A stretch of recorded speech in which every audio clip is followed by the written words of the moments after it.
Hello friends, welcome to my channel true reactions में आपका हार्दिक अभिनंदन है। जी हाँ, मेरा ट्रू रिएक्शंस अब रिएक्शंस देने के मंजिल पर पहुंचा है। प्लीज़ मेरी वीडियो को वॉच कीजिए और सब्सक्राइब कीजिए।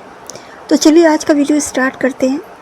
जी हाँ, आज हम जिस शख्स की बात कर रहे हैं वो है हमारे झारखंड के प्राकृतिक भ्रमण कराने वाले चटपटे मसालेदार स्पाइसी रंगीला जी फैमिली ब्लॉग। जी हाँ, हम आज उनकी ही बात करने जा रहे हैं।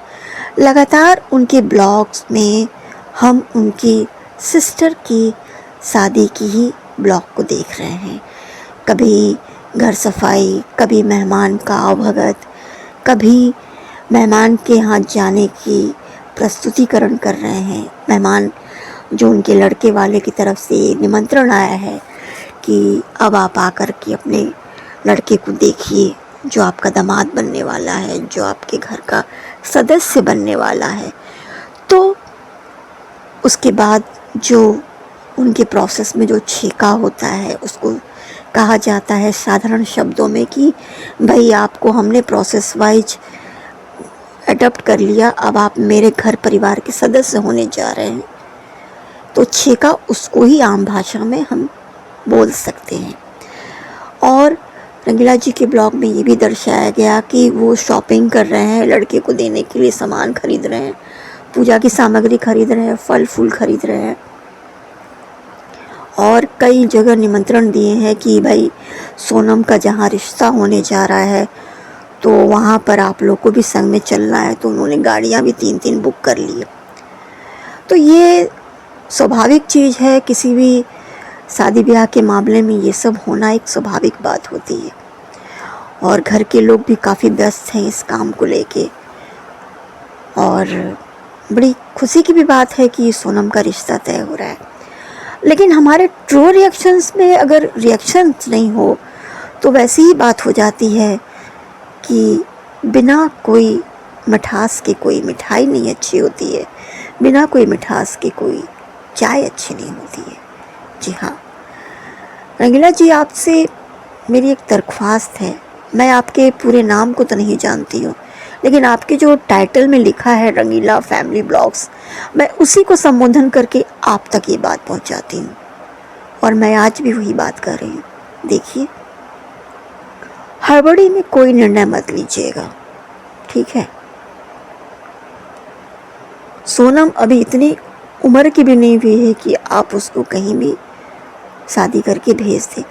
गांव देहात में अमूमन लड़कियों की जल्दी शादी होती है, लेकिन अगर लड़की अगर पढ़ रही है, उसने ग्रेजुएशन के फाइनल ईयर में है, तो उससे अगर आगे भी पढ़ना है तो आप उसे पढ़ाइए, लेकिन हड़बड़ी में रिश्ता तय मत कीजिएगा। और सबसे बड़ी बात है रंगीला जी, आप सोनम से ज़रूर पूछिएगा, क्योंकि ज़िंदगी उसे गुजारनी है, आपको नहीं, कविता जी को नहीं, उनके माता पिता को नहीं, या पूरे समाज को नहीं। इसलिए लड़की की रजामंदी सबसे ज़्यादा ज़रूरी है, ठीक है। लड़की की रजामंदी इसलिए ज़रूरी है क्योंकि उसको ज़िंदगी भर उसके साथ रहना है।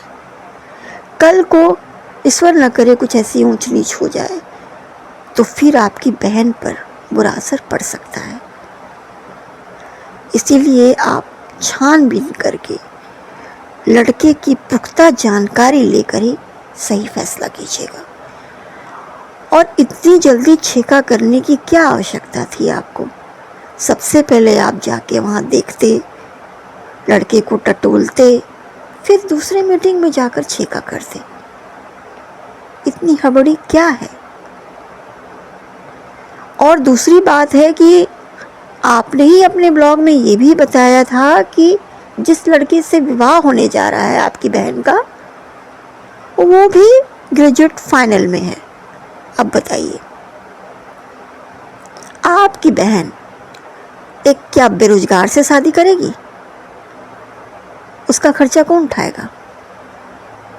क्या शादी के बाद आप ही उसका खर्चा उठाएंगे? ये खर्चा तो एक पति अपनी पत्नी का उठाएगा ना। जब आप इतना अच्छा लेन देन कर रहे हैं, जब इतना अच्छा सब कुछ कर रहे हैं, तो एक ऐसे लड़के का चुनाव कीजिए जो रोजगार करता हो। अभी जो इंसान ग्रेजुएशन के फाइनल में है और आपकी बहन भी ग्रेजुएशन के फाइनल में है, तो फिर आप ऐसे वर तलाश क्यों कर रहे हैं जो अभी स्टैंड नहीं हुआ है अपने लाइफ में? या तो वो अपने पूरे मम्मी पापा के ही ऊपर डिपेंडेंट होगा आने वाले समय में, फिर आपकी बहन क्या सुख बटोर पाएगी वैवाहिक जीवन का? तनिक विचार कीजिएगा मैंने जो आपसे कहा है। बाकी आपकी मर्जी है, आपका घर है, आपका फैसला है, लेकिन हमारे रिएक्शंस के मुताबिक एक रिएक्शन ही बना था जो मैंने आपको दिया। आई होप अगर आप सही होंगे और आप सही निर्णय करता होंगे तो ज़रूर अच्छा फैसला करेंगे, ताकि कल को आपको पश्चाताप ना हो किसी भी चीज़ का कि आपने बड़ी जल्दबाजी कर दी। क्योंकि आपकी लड़की भी है, आपकी बहन भी एक आपकी बेटी की तरह है, घर की बेटी है। सोनम से बिना रजामंदी किए शादी मत कीजिएगा। और मेरी ये सिफारिश है आप सभी फैमिली वालों से कि प्लीज़ बेरोजगार से शादी मत कीजिए। वो कहावत सुने ना कि बंदा खाएगा क्या और निचोड़ेगा क्या, ये कहावत याद रखिएगा। वो ज़िंदगी भर कैसे गुजारा करेगा आपकी बहन का? जब आप इतना अच्छा लेन देन कर रहे हैं, इतने अच्छे से आवभगत कर रहे हैं, इतना अच्छा ठेका में सब सामान दे रहे हैं, तो बेरोजगार से शादी क्यों? मेरा सवाल आपसे है रंगीला जी, ज़रा विचार कीजिए। बस आज के रिएक्शंस में इतना ही है। अगर मेरे से कुछ बातें अगर नकारात्मक निकल गई हों तो हम माफ़ी मांगते हैं, लेकिन रिएक्शंस वाले हैं, रिएक्शंस देंगे, क्योंकि ये हमारी जिम्मेवारी है आपको सही ज्ञान देना, सही मार्गदर्शन देना। और नेक्स्ट ब्लॉग में क्या आएगा नहीं आएगा वो हम देखेंगे, तो फिर हम उस पर रिएक्शंस मारेंगे, सकारात्मक भी और नकारात्मक भी। लेकिन आप एक अच्छे इंसान हैं तो मेरा ये धर्म है आपको सही मार्गदर्शन देना, क्योंकि आप बहुत इनोसेंट इंसान हैं। आपके दिल में कुछ भी नहीं रहता है, सब कुछ बोलते हैं आप सब्सक्राइबर को, क्योंकि आप उसे अपना फैमिली मेम्बर मांगते हैं। और हम भी चूँकि चैनल में ही है, ट्रू रिएक्शंस में ही है, तो हम भी आपको अपना फैमिली मेम्बर्स मान के ही सलाह दे रहे हैं। आई होप आपको ये मेरी बात समझ में आएगी। अपने परिवार का ख्याल रखिए और सोच विचार करके फैसला कीजिए। Thank you.